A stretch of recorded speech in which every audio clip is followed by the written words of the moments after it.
sponsored by Pacific Coast Wealth Management. Now that everyone's back on tour making some money, you might need a financial advisor or need some advice. Pacific Coast Management is where you're going to find that. And we have a special guest here, of course, the one and only Kim DiCello. Kim, thanks for coming. Thanks for having me. Welcome to the beautiful set where we have a nice day outside, of course. Looking good. Yeah, it's a pretty interesting window setup we have going on here. People love it. People love the little SANDCAST studio here. Yeah. It's nice and cozy. Yeah, it's great. Yeah. So we're 1 week into the season. Yes. Do you feel back? Because I know you missed a little bit. How was it in Huntington? Was it because I know you played a couple, like the FIVB in Mexico, and that was a little bit, but I feel like AVP is just a little bit different vibe. It's kind of like home for American players. Yeah, it feels really different. The FIVB in Mexico was a kind of last minute thing. I wasn't expecting to play, and there was an injury. Irene asked me to step in and sub, and no expectations. I wasn't fully prepared. I went into it knowing I wasn't fully prepared, and it was kind of just this fun challenge of, can I find a way to win even though I'm not at my best? Because a lot of times as athletes we're not at our best, that's always the challenge, to kind of figure it out and still find a way to win. So it had that kind of lightness and fun aspect to it of just kind of going in there, nothing to lose, and just a fun experience to be out there. Coming back to Huntington felt different because there had been a lot more time to prepare, to work together on building a team, and to come into it, ready to go. Yeah. And it felt amazing to be out there and to be back. I really missed it. And a question I got often while I was out with the baby was, are you going to come back or not? Right. And it's no matter how much you think about, this is what it'll be like to have a kid or a baby. You have no idea. You have no idea. So I speculated. I think after I have a baby, I'll want to come back. Right. But I didn't know if I'd actually would. And after being out there in Huntington this weekend, it definitely solidified that for me that, I love the sport. I want to be out there. I want to be competing. But I'm also not yet where I want to be. Right. What was it about Huntington that made you get that feeling? Or was it just kind of a holistic, just everything about the experience? I don't know if there's anything in particular. It was actually just competing, but not competing in practice and not competing in a little local tournament here or there, but competing in a big tournament, a big professional event. There's, as much as you try, you can't really recreate that in a practice environment or setting. For sure. And it felt like that's the first time since I stopped competing at 4 months pregnant. So the first time in over a year and a half that I was really in that space. Yeah. That's amazing that you can compete at 4 months pregnant. Yeah, no one knew. That's crazy. Emily Stockman was the only one as my partner who knew. But we were down in Australia and I was, Oh, really? Dang. International, too. Mm-hmm. Wow. Yeah. And how much time did you have to take, fully away from training and volleyball and all that? I was lucky with my pregnancy where I could train up until about 6 months, still on the sand. Wow. So then the last 4 months, 4 months before the baby came, and then about 3 months after that. So about 7 months off the sand. It's pretty impressive. Yeah. Yeah. And now that you're back, obviously things are never going to be the same. No, never again. But what are some of the changes now that you have to manage both this career and another life form?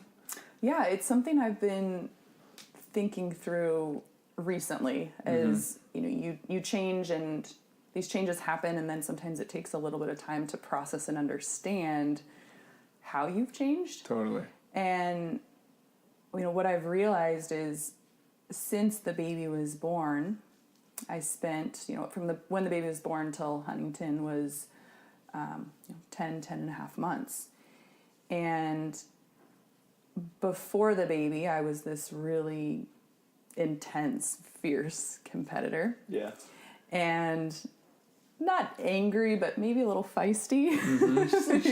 Yeah. Yeah, I think without meaning to, I probably gave a couple stare downs here or there. Totally. And just had that that fierceness and that edge. And then had this baby and that wasn't just in the sport, but also just in life. I also have a job outside of volleyball where I'm known for having a pretty assertive, aggressive style.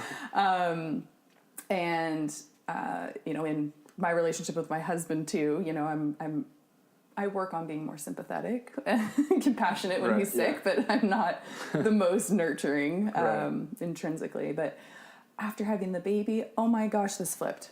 And I all of a sudden have this softness and this sweetness and tenderness and patience that I had no idea was in me. Like, I don't think anything else could have pulled it out other than the experience of having a baby. Right. So it's been so interesting for me to get back on the court, and all of a sudden there's like this kind of gentleness, like this Team patience, dynamics a little different. calmness. Yeah, and I firmly believe that those qualities are things that make me a better person. And in being a better person, I can leverage those to being a better teammate and a better athlete and competing at a higher level. But I think it's going to require kind of reworking and figuring out how these pieces all fit together now. Right. Because the pieces are different than they were before the baby. Definitely. So if you'd asked me a few months after the baby, you know, what's the hardest thing? I would have said, oh, physically. You know, your core gets wrecked and you're trying to come back and you're like, whose body is this? And Totally. I felt so unstable. And but all of that stuff comes back. You know, it's incredible. I feel strong, healthy, fit. I feel fantastic now. Yeah.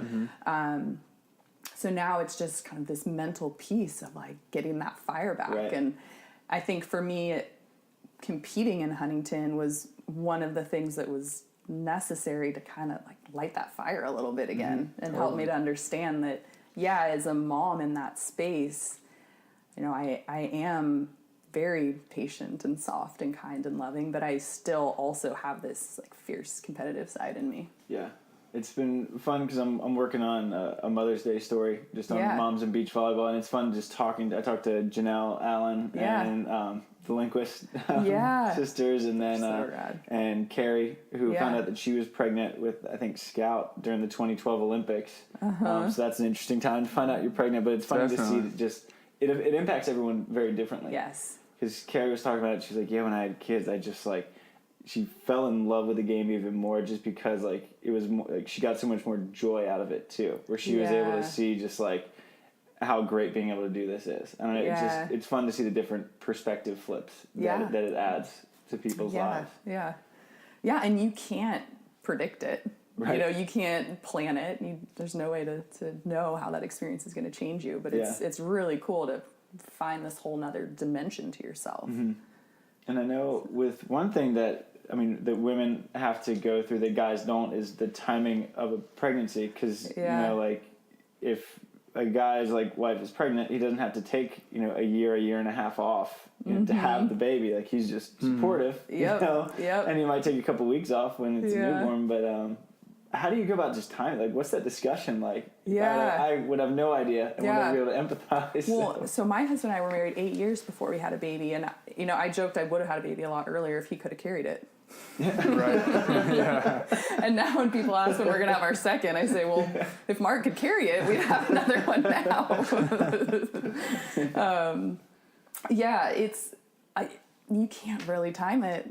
There's no good time. Everyone says there's no good time, and that was certainly my experience, because a lot of things are put on hold, and then especially for the mom, once the baby's born, that's your number one priority, and nothing even comes close to demanding that amount of attention, and you don't really want to give your attention to much else other than that. Yeah, of course. And so when is there going to be a period of time in your life when you really just have 3-4 months to put everything aside and just focus on that? Yeah.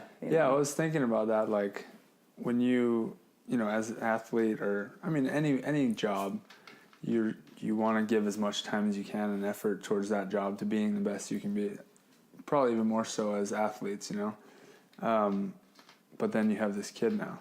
And does it feel weird when you're like, yeah, I don't really care about volleyball right now. Like, it does not matter. It's so far on the back burner. But then, like, in the back of your mind, you're still like, but I need that to be good.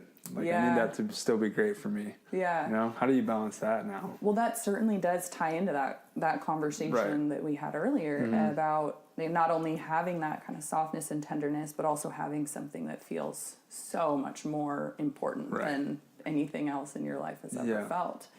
And for me, a lot of it, part of it comes down to understanding that my journey in the sport already has and will continue to make me a better mom. And I'm really interested in how I can use the sport to be a better person. I really think the sport can be, and really any sport, can be a platform for growing as a person. And as I'm working through that process, I'm becoming a better mom. And even some of the things I worked on in the sport before I had the baby, one example would just, how important it is to be in the present moment when you're out there competing and not having distracting thoughts. Or if doubt is coming into your mind, being able to kind of quickly let that go, and being able to stay in that space of focus for an extended period of time. You better believe you need that as a mom. Yeah, totally. Your patience gets challenged, and I know that I don't want to be distracted when I'm with the baby. When I'm having quality time with the baby, I want to be fully immersed in that moment, connecting with him and in his world with him. And I think through being an athlete, like, I have some of those skills. And I guess also the experience of childbirth. I mean, everything I've ever done as an athlete, I had to call on to get through that too, like that mental toughness. We'll never learn that one. Oh well. Because you'll be in the supporting role. Yeah. But so I think it is interesting to be in a space where something is far more important than your sport, but I really firmly believe that the sport is making me a better mom, and there's so many more lessons out there for me to learn beyond what I've already processed and been through. Yeah, Tim Baumgren put up a great post the other day because there's this great picture of Tim was hitting a jump serve, but in the foreground of the picture was his son, with a little backwards hat, like watching dad. And he was saying, like, it's so great being able to win.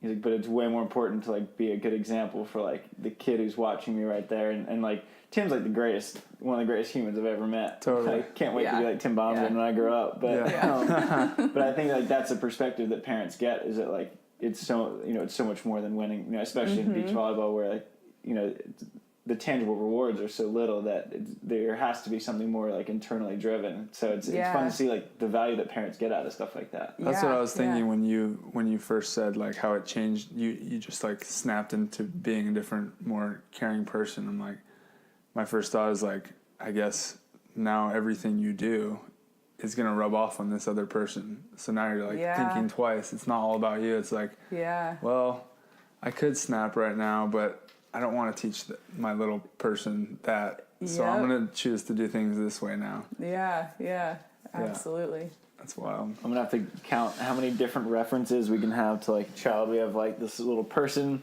The little thing. Little thing running around there. I think I would have referred to it as an it before I actually had the baby. The little alien brewing in me. Little thing baking. What's your son's name again? Luca. Nice. I like that. How'd you land on Luca? So my husband's full Italian. That's a great name. And so, we wanted an Italian name, and the last name is DiCello. So Luca he has DiCello. a very Italian name, Luca Anthony DiCello. Oh, yeah. And then the poor guy got my pale skin, so he doesn't look too Italian yet. But I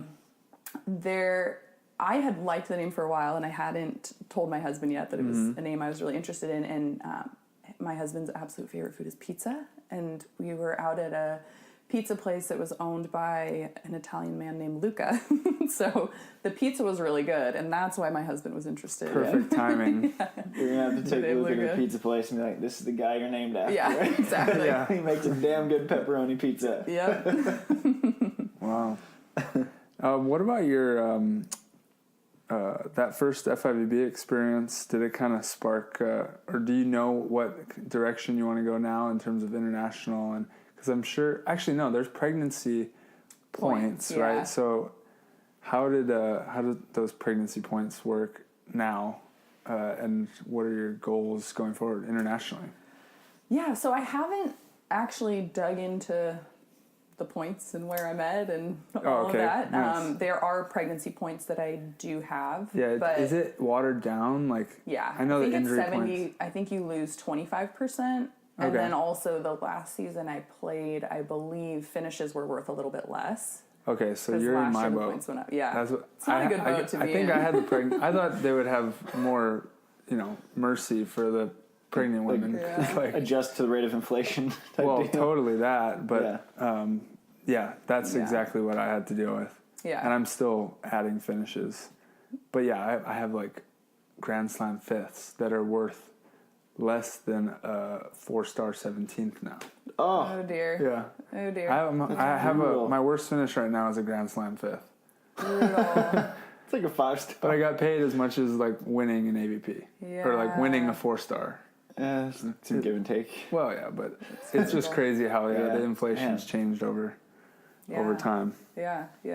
But yeah, that's why I was kind of situation interested. there. I'm like, have you looked at that yet, Yeah, or know yeah. which route you want to go, or because you did Yeah. play one event so far. Yeah, I played that one, and I'd like to jump into some others later on Get this back season. into it. Yeah, but for me, I don't really see focusing on the points as bringing much value right now. Yeah, and totally. it will impact what I can and cannot get into. Right. But I'll wait until the opportunity feels right for me to step back in and do that. And I did sign up for a couple international events earlier in this season with the intention of going. And when it came time to actually book the flight and commit to doing it, I wasn't ready to be away from Luca yet. Totally. And again, that surprised me as well. Because before the baby came, I thought, oh, no problem. Baby's born. Right. My husband's awesome with kids. You know, Yeah. we co-parent. He's really helpful. Yeah. Mark will take the baby. I'll take off. you know? Yeah. It'll be nice. A little And, yeah. vacation. But I'm loving it so much that I didn't want to miss out during that time. And then I'm also still nursing the baby, so there's a lot of Totally. logistics with Right. that Yeah. that are very challenging when you're halfway across the world or Totally. on an airplane for 15 hours. That sort of Yep. thing. So I thought I would be ready at that time, but I wasn't.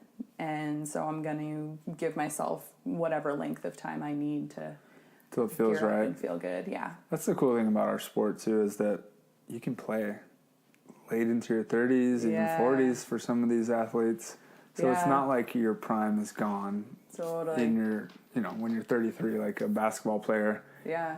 you're like an old veteran if you're Yeah. past 32, 33. Yeah. Like Ricardo. Yeah, He had exactly. such a great Still killing season it. down in Brazil. Totally. Still going. Yeah. Hayden's still on the world tour. Got a Yeah. silver, bronze medal down in Malaysia, I believe. Yeah, bronze. And that was Okay. under tough conditions. Was it? I didn't. Malaysia, Yeah, was it? scorching heat. Oh, Yeah. wow. Yeah.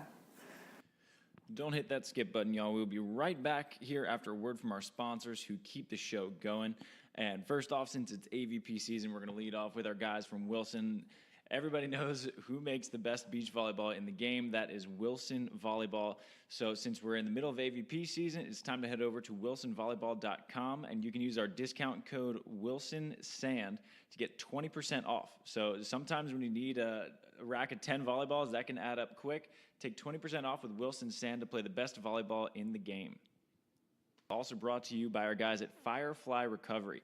Recovery is becoming a much bigger thing in the sport of beach volleyball and in just science in general. And our guys at Firefly have it down. For those of you who work in an office job or just do a lot of traveling, that's the best part of Firefly because you can use it as you're sitting down, whether it be in an office, whether it be in a car, if you're stuck on the 405 in that gnarly traffic, or in Austin, as I was recently down there, they got some bad traffic there, so just strap on one of those Fireflies and it will help you recover by stimulating the blood flow in whatever area you need to have recovered. It's awesome. I use it all the time, especially on the overseas flights, either for snow volleyball, for Norsekas, or whatever. It keeps my knees and legs feeling great, so I'm sure it'll do the same for you. So check out fireflyrecovery.com to learn how you can recover at home, in the office, wherever you need it. Now that we have some prize money on the AVP Tour, people making some money, they should learn what to do with that money, and you can find that at Pacific Coast Wealth Management. They're big helpers for the Laguna Beach Open, which is annually the best CBVA out there, and they can help you figure out your finances with smart planning. Whatever you need in terms of finances, Pacific Coast Wealth Management has you. Now, for our Pacific Coast Wealth Management sponsored Olympic rankings, we have Bourne and Trevor Crabb are our number one ranked USA team in the race for Tokyo 2020, followed by Billy Kolinsky and Miles Evans and Theo Brunner and Reed Pretty. On the women's side, we have a lot. We have a stacked lineup up there. Number 2 in the world for the race to 2020 is Alex Kleiman and April Ross, who recently won a 4-star in Itapema, Brazil, so congratulations to them. Number 3 overall and number 2 for the U.S. is Carrie Walsh-Jennings and Brooke Sweat, closely followed by Emily Day and Betsy Flint, Kelly Larson, Emily Stockman, Sarah Hughes, and Summer Ross. The U.S. is loaded on the international scene for the women. So that is our Pacific Coast Wealth Management Olympic race update of the day of the podcast. So we will now get back to our show. Enjoy, and as always, if you enjoy the show, give us a review on iTunes, on Podbean, wherever you listen to this podcast. It helps us a ton, and we just appreciate you guys listening. Wow. Yeah. Challenging conditions. But that's cool. That's I think that sounds like a good idea. You know, someone's like on the right path when they're just like following their gut, not like forcing it. Like, I got to go down this path because I decided 2 years ago that I was doing it. Yeah. Just like, I'm loving my life right now and where I'm at and being a part of this. And so I'm going to keep doing it. Yeah. It's pretty cool. And I'm a big believer in just kind of bending and flexing and adapting as you go. And understanding every situation is going to be different and having that flexibility. I feel like that's such a valuable trait to have as a parent. Yeah, for sure. Super flexible, especially with a parent who has a career that like will take you to multiple cities domestically and internationally in the same year, and just I think that flexibility is key. Yeah, yeah. Will Austin be Luca's first trip? He's not going to make the trip out. He's not coming? So as I mentioned before, I guess we started the podcast, my husband flipped over the handlebars of his bike on Thursday last week and broke his arm. Brutal. So it would be pretty tough for me to be on the court competing and him to take care of the baby with one arm. He's just footballing Luca around. I wouldn't want to see what that diaper change looks like. So he's going to hang back with the family. Yeah. Gotcha. And it'll be nice for me to go and have a little time to just really focus in on the sport for those few days. And your partner is also one of my favorite people that I've met since I moved out here. How did you and Katie Spieler end up getting together? Because I know you played Mexico with Irene. Yeah. So I didn't know if that was like the beginning of a partnership or just kind of the injury fill-in, as you mentioned. But you landed on a good one. I'm a big fan of your choice. She's fantastic. Katie is great. We just started training together, I guess. As I was getting back into things, I would set up some sessions with purely just drills, knowing that I needed a lot of touches and wanted to get my feet back in the sand. And that girl is always down to train. Yeah. Any day of the week, anytime. Yeah. Just get out there with some balls, and if you want to serve for an hour straight or pass for 2 hours straight, or she's there, she's working hard, she's focused, she's positive, and she's 100% in it. So we had a lot of situations where we just kind of ended up doing a bunch of drilling and training and that sort of thing. And I guess it eventually evolved into a partnership. Yeah. And she just hustles. She just zooms around back there, just digs everything. Oh, yeah. How's the chemistry coming along? Because I know that you've had a decent amount of partner switching, so it seems like you're able to develop chemistry pretty quick. Just from, I was looking at your 2014 and 15 seasons where, between Lane and who is also just a new mom. Yeah. So congrats to Yeah. Lane. That's right. But between Lane and Kendra, you got a lot of success with both of them. So it seems like you're able to pick up kind of good chemistry with partners pretty fast. Yeah. I guess it might look fast on the outside. Sometimes it is, and sometimes it isn't. But I really love the team dynamic in our sport. And I remember speaking to another athlete once who was frustrated by team stuff going on and just said, I just wish we played an individual sport. And my thought was, I would never want that to be. Yeah. The value that I get out of the experience of being on a team is so great. And it can be frustrating and challenging, but I welcome those frustrations and challenges because through them you develop these really strong connections with the people that you compete with. And, you know, I'm still really close with Lane and Emily and Kendra, the partners that I've competed with in the last few years. And it's a relationship that's different from any other relationship that you have with anyone else because you've battled together and you've been through those good times and bad times, and they've seen your best, they've seen your worst. So, you know, for me going into a new partnership, you know, I'm really interested in learning what I can do to help bring out the best in Katie, because I want to bring out the best in my teammate. And, you know, we were talking about kind of as a mom, how does being an athlete inform what you're doing as a parent, or as a parent inform what you're doing as a mom? Like, I want this to be in all areas of my life. Yeah. I want to bring out the best in my husband. I want to bring out the best in my sisters, my friends, my little boy.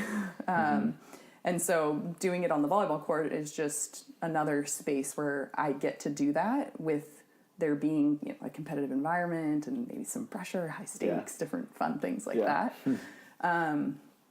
And, you know, I think the skills kind of slowly been developing. There's times when I probably haven't been very good at it. Maybe some of my previous partners would even agree with that. But I hope that I'm moving in the direction towards getting better and better at that. I think your skills in terms of, like we talked about earlier, being able to adapt, you know, that's certainly like a huge skill set to have when playing and having to switch partners every once in a while.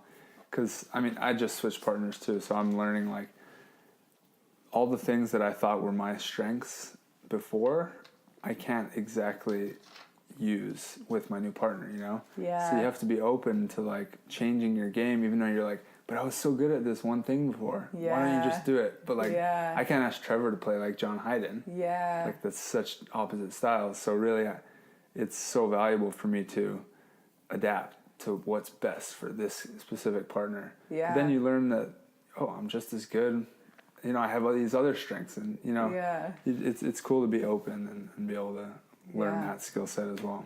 And I know I've had times where, with a partner switch, I started to have some self-doubt. Like, wow, I used to be really good with this in that partnership, but now I'm not very good at it anymore in this partner. You know, what's going on? And kind of having to work through, like, it demands that you step up your game. Yep. You know, so it's kind of cool that you have this experience of being on the court with different people, because then you're slowly layering these new skills and capabilities into your game. And hopefully, when we're 50 and still playing, our game is just that much more complete. Right. And I feel like that's probably one of the reasons that you've had the success you've had, because I know that just a lot of my friends are in qualifiers with me, and they look at it like an individual sport, and you can see them just popping around. And they play the points game. They play the points game, and I think that there's a very decisive reason why they're still in that, you know, 1 through 5 seed in the qualifiers and not moving up, because they look at it as an individual sport, whereas instead of building a team. And that's John Mayer's big thing. Every time I talk to him, he's just like, just settle down, pick a guy you think you can win with, and build it. And just be really patient. Yeah. Because that's what he did with Brad Keenan. So I think he was playing maybe with Prosser, and then he picked up Brad Keenan. They went back into the qualifiers, missed a few, and then they came out of the qualifier and got third, and then they were just really good from there on out. It's just like, just build something. Yeah. So I love that message that you said, that you love it, how it's a team sport. It's not an individual sport, no matter how much it can feel like that sometimes. And what's so interesting about it is, name one other sport where it's a team sport, but it's just one other person with this intense dynamic. Yeah. Like, it's, I mean, doubles tennis, figure skating, doubles tennis, which isn't even close to as big as tennis. Yeah, no, you're right. It's really cool that our sport has this unique dynamic that you don't really find other I've never places. thought about that, actually. Yeah, that's so weird. This is literally the first time. It's crazy because we've been through I feel like in the back of my mind, it's been like, yeah, there's tons of like double sports. Okay. Now that you say it, I'm like, oh, yeah, I guess. Yeah.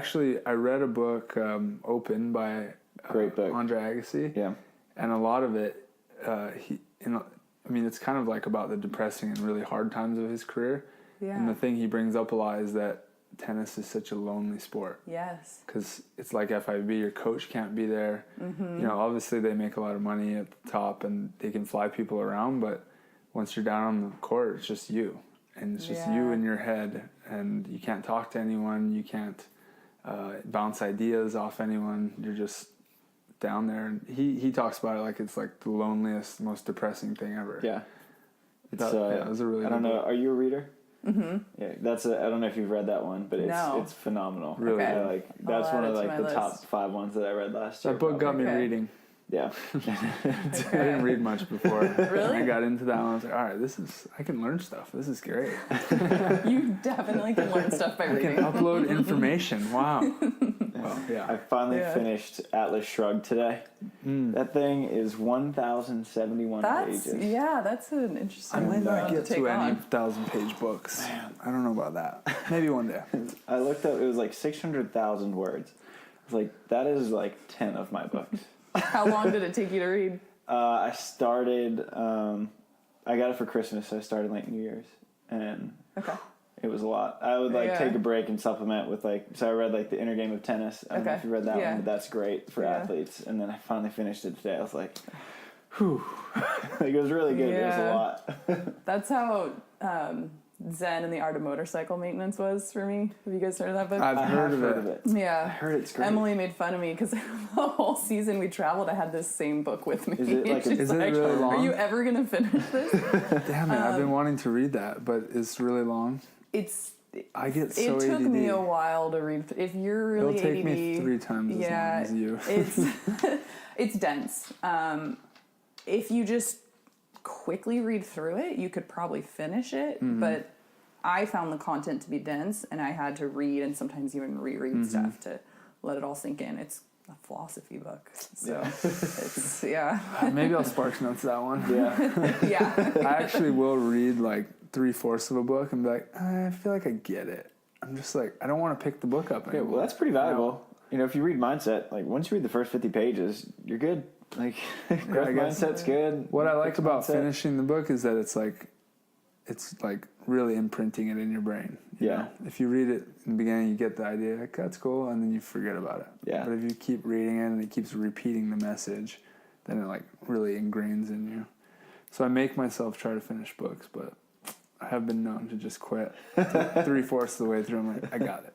So I wonder sometimes if quitting books is a good thing or bad thing. Because on one hand, could you're see it either deciding way. it's not adding value to your life anymore, and you're done with it. Right. Or on the other hand, are you not finishing? You're quitting. Stuff? But yeah.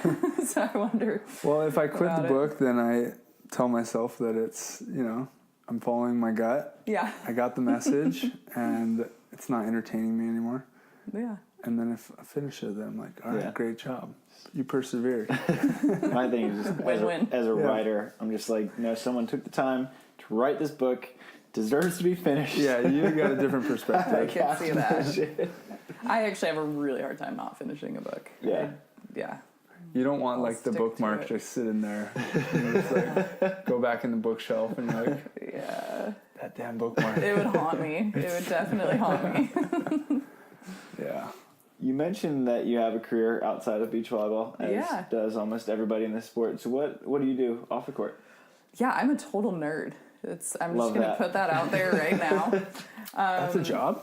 I'm really passionate about environmental issues and sustainability, and I love Mother Earth and I want to save her. Yeah. We So- gotta get you in case we're on at the same time. Yeah, all right. Yeah, we share totally. that? Okay.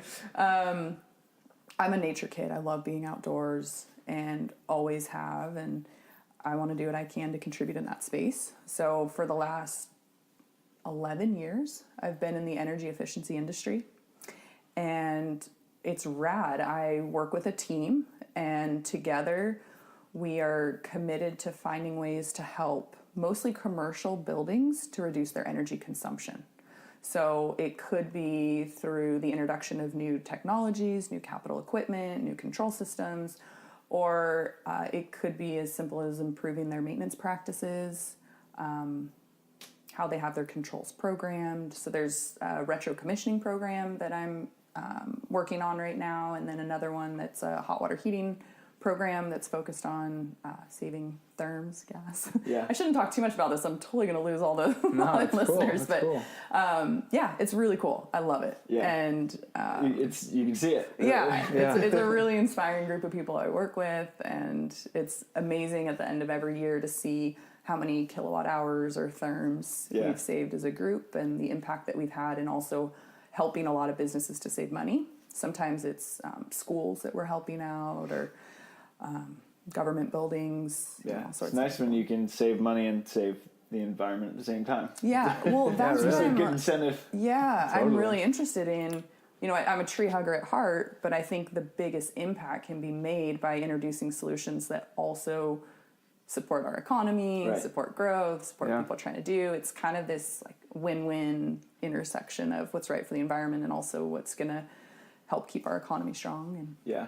keep people in business. Yeah, that's why I think like the greener cars are going to be the biggest in the market, because like I got a Honda Yeah. Civic that gets 40 miles a gallon. Yeah. And I was like, oh, look at that, I'm saving so much money on gas, because unfortunately I'm not like you. Like I get in my car more than once a week, Okay. and I spend a ton of money on gas, or I was, and then I got Yeah. the Civic, and I was like, I'm saving like probably $150 a month just Yeah. because it's that good on gas. I don't get why electric cars have to look like electric cars.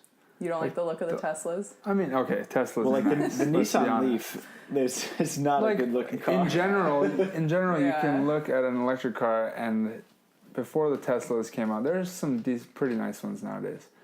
But you just see it, and you're like, it's an Yeah. electric car. I would drive it because I'd save money, but I don't want to drive that. Why can't they just make nice cars that are electric? I feel like everyone would buy it. No one Yeah. loves gas. Well, I think some of them out there are They're getting nicer. similar that I are must say. electric, but Yeah. you pay a lot more for them. Or a truck. I would like a So. truck. There is a rad truck that's coming out that's all electric. See, everything's going to be electric soon. It's got to be. They want to move in the direction Once of you have a electrification for all of the state of California. What truck? I wish I could remember the name of it. I'll go look at it and send it to you. whatever. Okay, but it's kind of like the Tesla version of a truck. Oh, cool. Like it's sleek, it's sexy, Right. it's rad, it's big, it's Nice. designed for off-roading. Like it doesn't look like a nerdy little electric car, Self-driving, off-roading. Yeah, there you That'd go. be pretty sweet. Interesting experience. You just get to enjoy it. Nah, you'd be bummed though when you're off-roading. Be you want bummed. to You wanna have be- trail. Yeah. My dad's for sure. Forerunner is stick shift, and I just you want to be in control. Exactly. That's the whole fun part of off-roading. Yeah. Or else you're just in a really uncomfortable ride the whole time. Did you study like environmental science, or because you went to Santa Clara? Mm-hmm. Is that what you focused in, or was this kind of a passion that you found a little bit after school? I was always passionate about this. I did a minor in environmental studies. Okay. Probably mostly because there was a camping class you could take, and I wanted Oh, to do nice. that. Yeah, Great it was class. awesome. Yeah. Wow, what was I doing in Yeah, Ireland? like survival skills, my and God, I would've- yeah, we'd go out into the Sierra Nevadas, and That I would have is gotten an awesome. A in college. Or a second A. I got A in ceramics. did you really? Yeah. Where's your products? They're not displayed. I know. Actually, it was in the coach's office at USC. Mostly as a joke, but Because yours was your first day. yeah, exactly. Well, I made a beaver, so everyone was Oh no. teasing my beaver. Yeah. But it made it into the school's it made it into the school's art show without them telling me. Really? Like they just took it from the art. Like, look, an athlete made something. Where's this put beaver it- now? They put it in a glass. I think it's probably at SC in the assistant coach's office. You guys need to feature it on one of do, your we podcasts do. for sure. What's this coral doing? Yeah. We need the tri-born beaver. Listen, I didn't. It's a long story. Long story short, they made us make a shape Okay. and then make another shape and then turn those two shapes into another one shape. and then turn that into an animal. And it most looked like a beaver at that time. I'm like, I'm gonna go with the thing it most looks like.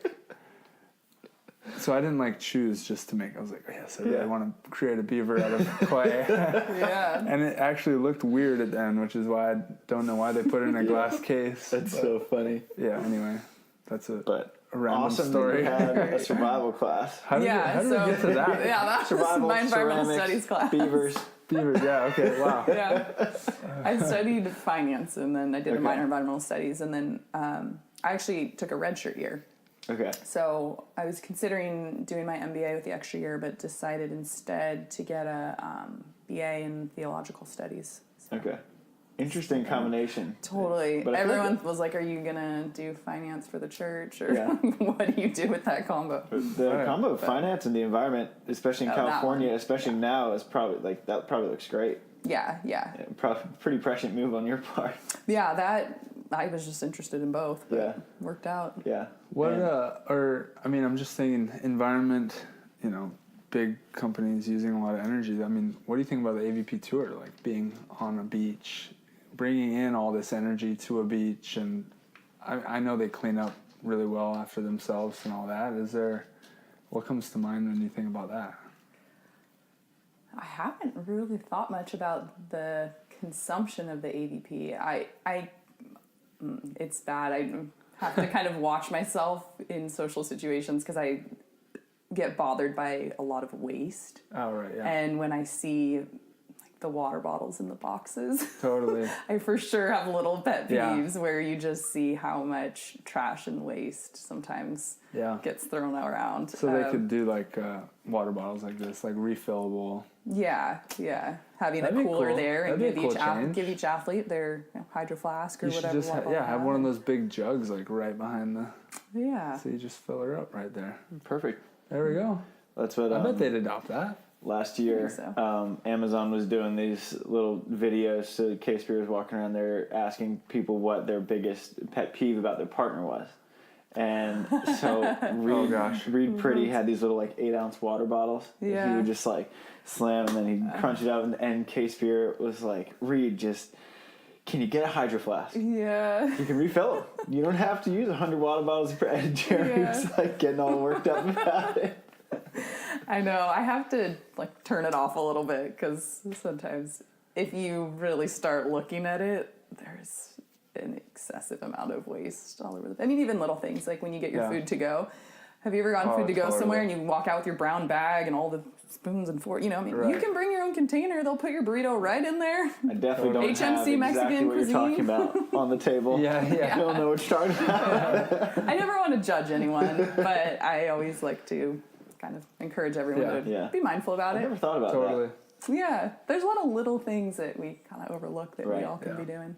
Yeah. Those kind of changes take so much time too because people are so used to things being done a certain way. Yeah. And it takes one person at a time to slowly buy in. Yeah. My wife actually just brought that up yesterday, the plastic bottles thing. Oh, yeah. Because we have water in the fridge just to offer to podcast guests, but maybe we need a jug now, Yeah. There you go. So we can add the BYOB. beaver and add the jug next to the beaver. Dude, totally. We're redecorating. Yeah, there you go. When you graduated Santa Clara, where did beach volleyball fit into the grand scheme of dreams and things? Because I know for a lot of people it's not the most sustainable career at college, but it's a fun thing to do when you don't have that many responsibilities or a Luca to take care of. Well, you also didn't have beach volleyball back then, right? It wasn't an NCAA sport. It wasn't even on my radar. I was so set on going overseas to play. I love to see the world. Holland and Indonesia? And Spain. Spain, yeah. Okay. So I was really focused on, I want to live overseas. All my friends got to do the whole travel abroad thing. As an athlete, you can't. And see all their pictures and hear their stories. And I'm like, man, I really just want to get out there and see the world. So I was dead set on that and spent some time traveling, seeing the world, and decided I wanted to come back. It was a little tough for me doing volleyball all day, every day overseas, double days, 6 days a week for 8-9 months for the long European season. Yeah. It's kind of I like having my job. I like having different things going on outside of just the sport.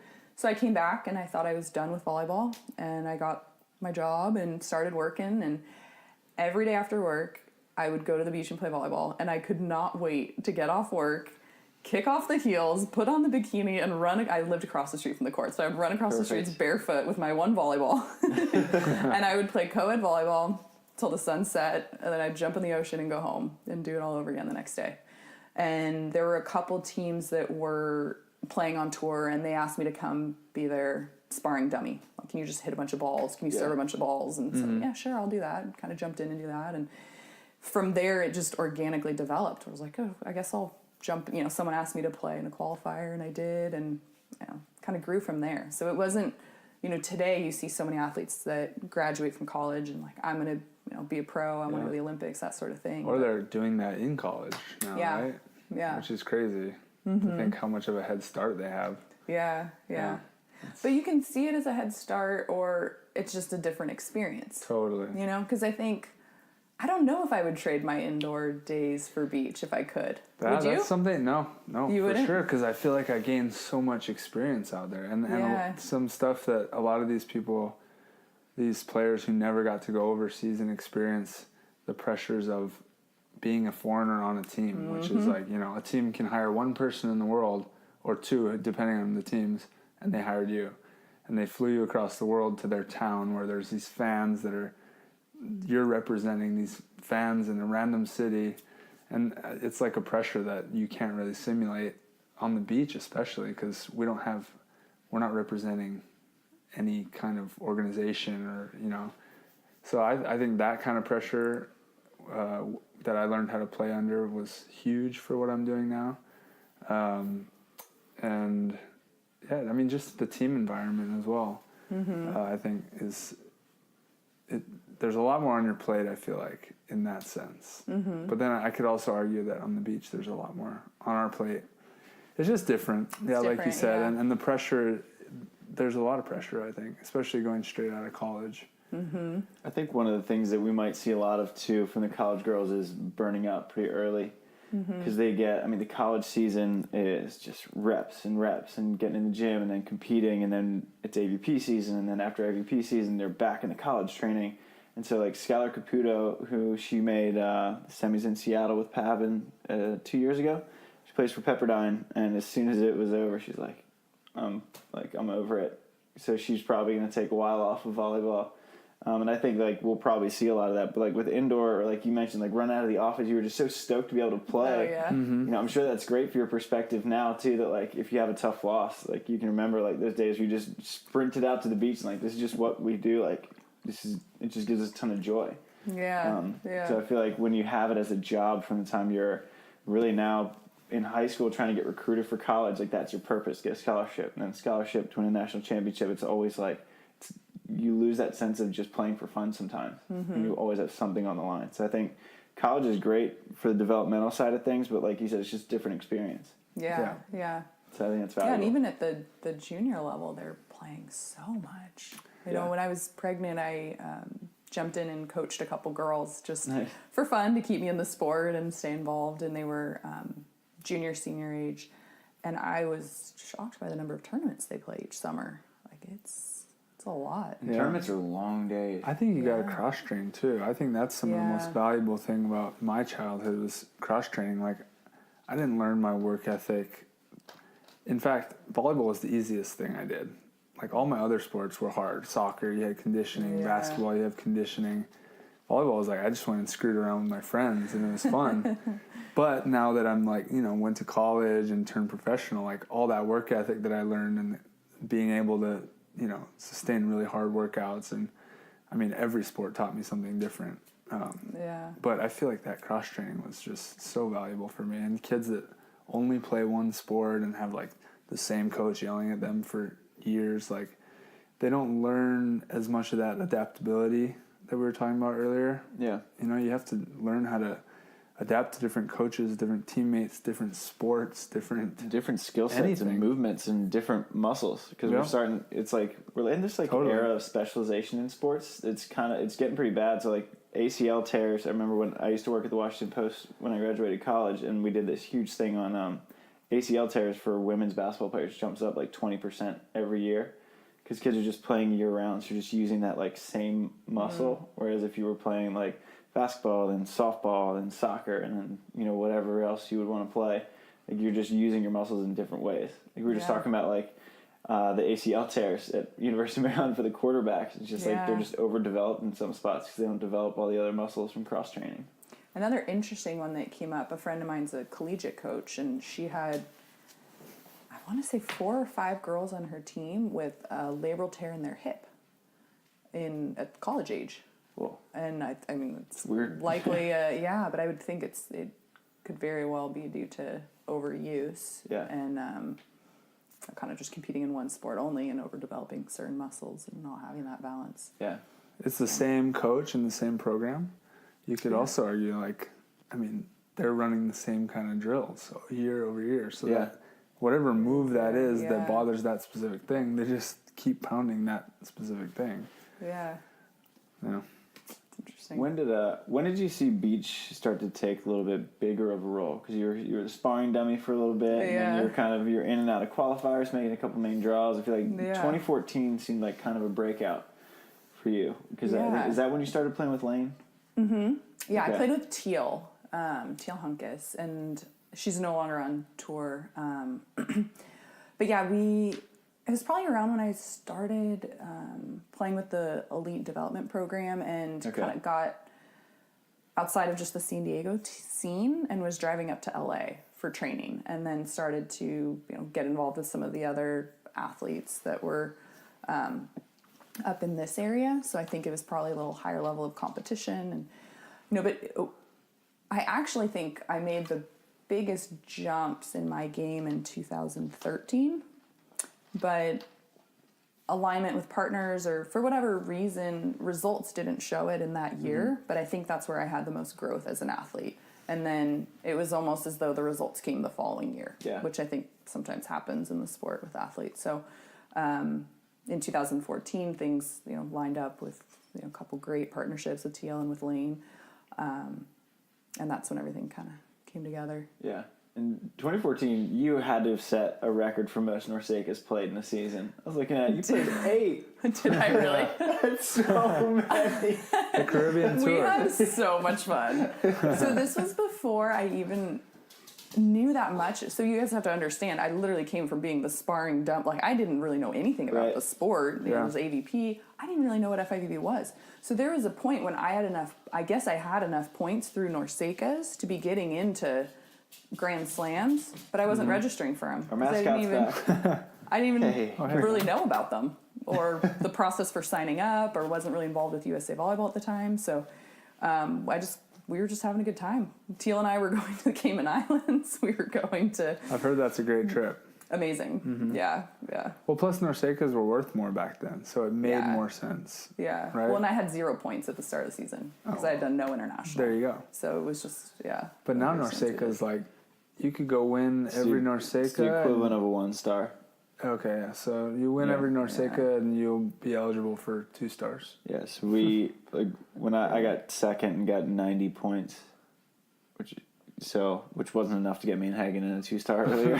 So me and Kyle were going to La Paz. We're doing La Paz instead of New York.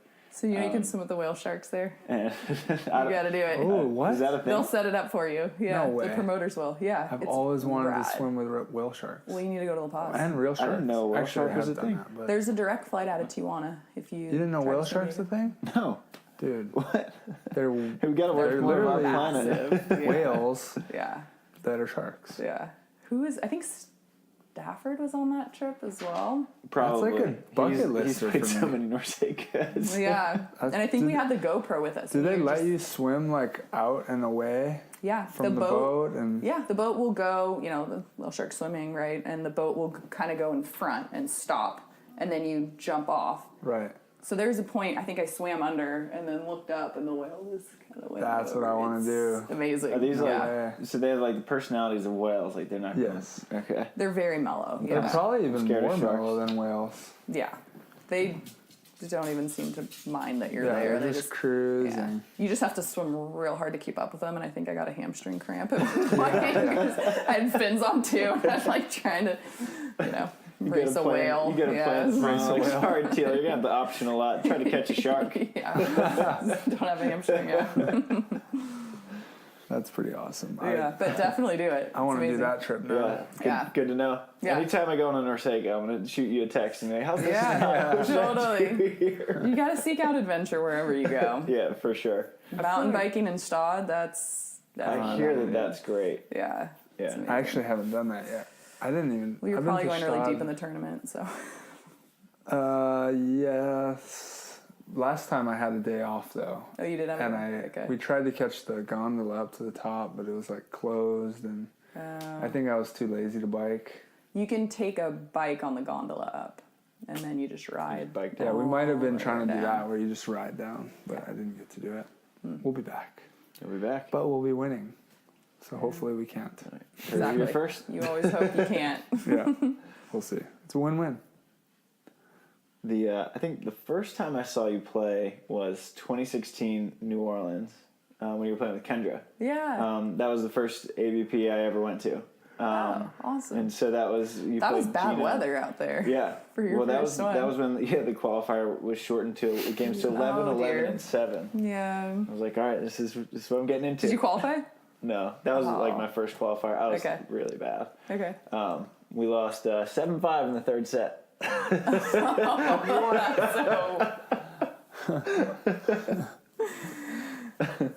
But That's when you started questioning our sport. Like, why do people do this? Maybe I should write a book about it. They got to have a good reason. But like when you started playing, did you envision yourself like winning an AVP?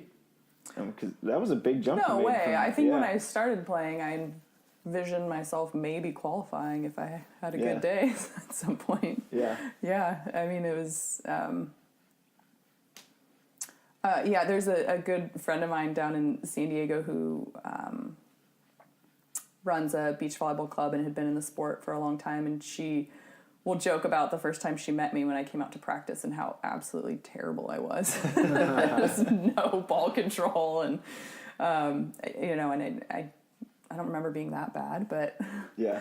I remember looking up to the girls that would sometimes qualify, sometimes not. Right. Like being like, oh, maybe one day I'll get into one of Totally. these tournaments. You seem like someone who, if you're not, I don't want to say like you're bad at something, but not quite as good as those around you, that like you're like, I gotta get good at this. Do you have that drive? Yeah, for sure. I love a good challenge. Yeah. I love a good challenge. And actually, like, I prefer that I'm, not the best one on the court in any given situation, so that Totally. I can be striving to bring more out of myself. Yeah.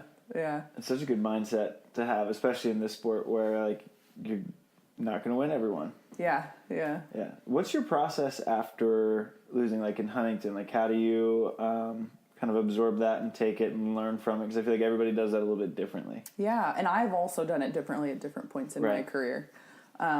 I think there was a time, probably at the height of my intensity and how I approached the sport, I think I chucked a few water bottles all the way. Yeah. Whereas in Cincinnati, the tennis center there, Yeah. they used to have events at, Yep. they had an FIVB there, and I think I like marched up the stairs of the stadium and just crushed this water bottle and chucked it all the way down the pavement. But I've calmed down quite a bit since then.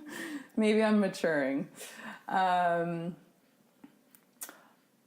I think, immediately after, it's nothing better than a jump in the ocean. That's exactly, I'd beeline straight for it. It can be challenging to have really productive thoughts immediately after the match ends, because there can be high emotion, there's adrenaline, and then feelings of disappointment, maybe anger. So I like to recognize that that's an emotionally charged moment, and it might not be the best one to the best time to break everything down. Right. So I'm a little more neutral now, where I will kind of just wait to calm down. And I'm, while I'm waiting to kind of calm down and stuff, I'm sitting with disappointment, and it's heavy, and I feel it. Yeah. I feel it in my body. I feel it in my skin. Like I don't like that feeling at all. Right. But I acknowledge that there's really not that much you can do about it. Like, you can't make it disappear. and you can't ignore it or pretend it's not there. And it's also not really the best time to try to pull too many productive things out of the situation. So I'll just kind of let it sit a little. Katie and I sat on the sand after our loss and just kind of chatted about things. I think it depends on the partnership too, because you need to respect your partner's process after a loss as well. And she seemed to be in a comfortable, clear space where we could kind of just chat about a couple things here or there and then connect about it again in practice. Yeah. But I mean, you have to just figure out what needs to change, what you need to do differently, and then come in super motivated that week in practice and just get after it. Yeah, And choose it. Yeah. You guys are mentioning books you like. There's a book I really like called The Art of Learning. And one of the things that's mentioned in that book is, imagine if you could never make the same mistake twice. Right? Like, you just think about in the sport. If you might be working on something, like, what if once a coach points it out to you and you want to fix it, like, that's the last time you make that mistake. And I know that's not possible necessarily all the time. Right. But that's something that I aim for. Yeah, totally. Yeah. Because then you're like, oh, wow, I really need to embrace learning from this because I don't get to do it again. Yeah. And it's like an opportunity rather than whatever else. That's pretty cool. And then how can you not let whatever happened in that situation that led to that loss, how can you not let that happen again? Like, don't make the same mistake twice. Right. You might lose again the next weekend for a different reason, but let's fix whatever is going on before. I like Super that. valuable. I actually did read I audiobooked that one. Okay. What did you think? I thought it was awesome. It was a long time ago now, so I don't even remember that point, but it makes me want to go back and read it again. I loved that book, though. I thought it was really cool. Yeah. That guy is fascinating. It's Fascinating. What's his name? Josh Waitzkin. Yeah. Yeah. He's like borderline genius. Actually, you know what? Chess master, right? Exactly. Exactly. And then he went on to be a Tai Chi world champion. I've listened to Exactly. a couple podcasts that he's been on. Have you? He's been on Ferris's. Ferris, Yeah. I read that book and I started doing Tai Chi this past year. Did you really? I just was like, Tell me about the experience doing Tai Chi. I'm curious about it. it's awesome. And it wasn't what he's doing. Like, he's Yeah. doing push hands, which is like a competition and all that. Yeah. But yeah, the way he talked about being able to sense his like opponents, anticipate his opponents and like all that stuff. I was like, what if I could do that in volleyball? I would be the master. In the book, he talks about taking an action when his opponent blinked. Yeah, Like, you're exactly. that in tune with the littlest I was like, if I could get they're like, It's like Jedi stuff. Yeah, he's like it waiting is, for it you to is. blink. He's playing chess, but like where he's like 5 moves ahead. Yeah. And he's like, if I shift my shoulder like this, you're gonna do that, and then, but you know that I'm doing that, and then you're gonna do this, but it's all happening in like 1 second, and they just throw each other to the ground. It's like boom, and then just like are on their backs, like whoa, I don't know what happened. Yeah. But yeah, for me, that was the book that made me like, I gotta go learn at least 1% of this, whatever it is. Yeah. It was an amazing experience, actually. Really? I was also it was the point where I wasn't allowed to work out with my whole health issue. So I figured, like, wow, I can move at least. It's very slow. Yeah. But I can at least move and like get in tune with my body. And I mean, I use it now a lot, especially now that I'm playing defense. Just being balanced and efficient when you're doing Tai Chi is like they're teaching you that you can make corrections as you're doing it because you're going so slow, you're not rushing it. Every movement you're making, you're like correcting it as you go. So you never really make mistakes because you're like going that slow. Huh. But you can translate that on defense where guys are hitting so hard and fast. Well, it's just about trusting, being balanced to a point where you can trust that you can get to other balls and moving efficiently. Yeah. I did privates with the Tai Chi master, and he was just showing me how I drag my feet in the sand. He's like, you run in sand and you're just dragging your feet. Like, it's slowing you down so much. So he kind of showed me movements and all these things to make it so I was getting my feet up out of the sand and how it feels on my feet. So now when I warm up, I'm like trying to be light on the sand, you know, not dig in, and I can feel when the sand's coming over my feet. And my movement feels great. Yeah. It's pretty cool. Yeah. I learned a lot more too, but I'm blanking on it now. I need to go look over my notes. That But I want to do it. detail I want to do is it this next off season too. Yeah. Because also as an athlete, you're like, I can't go do another workout, like to go learn this other sport or do martial arts. But it's not a workout. You're moving so slow. It's a moving meditation. Yeah. And I'm trying to like bring that kind of meditative state to volleyball now. So to be able to learn how to move, and you know, usually you're meditating, you're just sitting still. Yeah. But now I'm like learning how to move, feel my body while still being like mentally still. Yeah. So are you focusing on your breath when you're doing Tai Chi, or are you focusing on the movement itself? The movement. It's like the feeling of it. Okay. So like, you know, the feeling of making a good move. Yeah. You know? So you're trying to simulate that balance feeling. Like when I make a move for a ball, like throughout that, if I was to do it slowly, I could be like, okay, I want to feel like this at this step and this here. Mm-hmm. Whereas sometimes you're just like flailing. You're like, oh, that was not efficient at all. Yeah, yeah. So you're doing it so slow that you're noticing like how you feel here, how I feel here, you know, along the entire way. And then you can turn it into one move. And you just kind of always want to be moving with that, like the Wu Chi feel, where you just like feel fully balanced. Like I could go any direction right now. Yeah. And you're like, you start to notice things like, oh, my weight's in the right. Like I can't go left right now if I'm like this. Yeah, that's awesome. It's cool. It's just coming more and it probably in tune. accelerates your learning on the court too, because if a coach points out, hey, this is what I'm seeing, you're feeling it and can make the adjustment and feel the adjustment. Yeah. Not just rely on what the coach is telling you, oh, that was right. Yep, exactly. But you actually have that better body That's where awareness. it comes down to practice. You're like, oh, yeah, I remember that feeling. Yeah. That move, right, we talked about this, we trained it. But most importantly, especially for me, like I'm a feeler. So in the weight room, my coach, my weight coach, like has me doing moves, and he's like, your first two are always bad. But then I don't say anything. I never correct you. And then the next two are nicer, and by the end, the music is perfect. Because I'm always like feeling like, no, there it is. And then I just let it, you know, go. Yeah, yeah. I don't know. It's cool stuff. So is that the same for you warming up in volleyball? Do you always start like at first not really connecting? And I start all my workouts with like, or my trainings with just like kind of jogging, and then I kind of do some of this Tai Chi. I don't want to do Tai Chi on the beach. I'm not there mentally yet. Okay. You know, I can meditate around people, but yeah. Just small stuff like that where I stand up straight and I kind of shift weight to one foot, shift it to the other, and you're just noticing.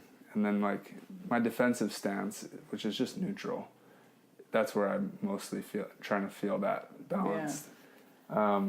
How does this feel when you are in your first training session after a long flight internationally? Like, it's super noticeable, right? Yeah, like you feel terrible. Yeah. After international travel, yeah.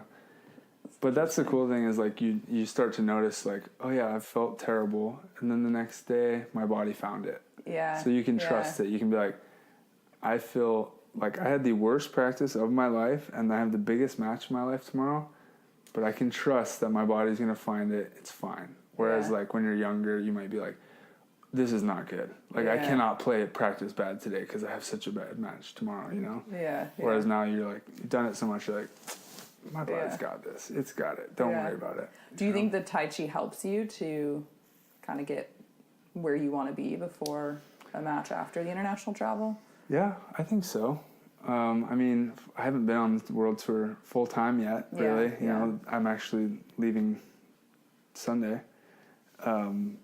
But I mean, it helps in every aspect. It's like it's more of a mindfulness thing, but where you're connected to your body rather than just you're being like in the present moment. You're like really in tune with your body and the movements. Yeah, it's cool. I would recommend it. Next off season, I got to get back in there. Well, let me know who your Tai Chi master is. I'll jump in with you. Master Z. Master Z. Yep. Okay. He's awesome. Count me in. He's like one of the most brilliant people I've ever met too, and like absolutely knows how to train an elite athlete. Like, I don't know Yeah. how I came across the perfect guy. Yeah. It's crazy. Yeah. That's awesome. Yeah. Maybe we'll get a bunch of volleyball players in there. We could get him on the podcast. Oh, Do yeah. a Tai Chi Master session. Z. Dude, that would be rad. Master Z What needs a to come in name. here. He's African. His real name is Nzazi Malanga, which is even better. Yeah. But Yeah. then he's Master Z. It's pretty awesome. That's awesome. Yeah. What form of meditation do you do? Single point? I don't even know. I switch off. I just kind of like try Whatever new you're feeling. things. Yeah, whatever I'm feeling. I like Headspace and Calm. I don't know if you use either of those apps. I think they're both pretty good. I've tried them. The guided ones aren't really my thing. Yeah, they I were. like That just- help me because I'm so ADD. Like until I have a Yeah. reminder, I'm like, oh god, okay. You're right. They're basically saying like, "Come back." Travis. Pretty much. Sorry, I was gone for a minute. I don't even know how I started thinking about whatever. I loved them in the beginning, the guided ones, and then now Yeah. I'm like, "Can you stop talking?" Yeah, that's how I feel. keep I'm like, distracting out of my me. head. Yeah. Yeah, I try a bunch of stuff. I'm not like Yeah. I haven't really mastered one way of doing it yet. Yeah. But just learning a bunch, seeing what works. It's really cool. Yeah. Yeah. Now, have you and Katie kind of you outlined goals? What was your process for starting the season? Now that we're one tournament in, any changes? Like, kind of what are we looking at for the next 7 AVP events? Yeah. Rather than being really goal oriented, I think we're really process oriented. And, even after the finish that we had in Huntington not being, we're not yet where we want to be. It wasn't a matter of, we need to redefine our goals and go for them. It was more like, hey, let's look at our process and see if we're moving in the right direction or if we need to bend, flex, adapt, course correct, something like that. Yeah. So there were a couple adjustments in our process that we wanted to make and made those and had a great week of training so far. Yeah. So we'll kind of keep adjusting from there. But Awesome. yeah, When are you heading into Austin? we're taking off Wednesday. Okay. Yeah. Awesome. So I hear there's some, is it a river or cold pools out there? Gosh, I forget the name. Yeah, no, it's great. Barton Springs. Yes. I'd like to go there. It's nice and cold. On Thursday. And yeah, it's a great place to just unwind. Yeah. Yeah, so I'm a big fan of that one. Are you? That was Gina Urango pointed me in that direction. So Okay. good The record. last time She's someone good if you need travel recommendations. Gina's Yes. been to a lot of places. Yeah. She does a great job of making sure she explores the place that she goes to for volleyball. So Yeah. if you ever need travel tips, Gina's got you. Totally. That's something the two of us always connect on is kind of that sense of adventure and Yeah. being outside. She loves the Yeah, outdoors. it's the best. Totally. I know we've kept you here for a while, and especially away from your baby boy. Yeah, really. Although we're giving your husband his space to watch the Warriors. Oh, yeah, that's right. tonight. Is there anything else that you wanted to bring up or chat about, or anything we might have missed? This is a great conversation. Yeah, Thank you for having me. I Yeah, really enjoyed it. Thanks for appreciate coming it. over. Yeah, thanks you guys. And where Love can our listeners follow along on your journey? Is there social handles? Yeah, or- on Instagram at Kim DiCello Okay, is the spot to Perfect. find me. awesome. Well, we have one question that we ask all of our guests before you go. If Okay. you had to give one piece of advice to an up-and-coming beach volleyball player, what would that piece of advice be? Can I take a second to think? Yeah, Take your time. Take your time. Try's going to enjoy his new sponsored Water break. Monster Hydro. Oh, I didn't see that there. Oh yeah. I'm gonna pull up the SANDCAST Instagram. Proof that we had her I here. think mine would just be to stay really process oriented and not focus too much on the results. If you're working on getting better and becoming a better athlete and a better person and a better teammate every day, good things are going to happen. Yeah, And just kind of keep your mind there because anything else is really just a distraction. yeah. And like we said, too, about you thought you made your biggest jump in 2013, and the Yeah. results came in 2014. So sometimes there is that little bit of tape delay. Yeah, Kind of. yeah. So, love that. But thanks again for coming on. This is awesome. Yeah. Really enjoyed it. Yeah, thanks you guys. Have a great Appreciate it. rest tonight. Yeah, you too. All right. See you soon. Bye.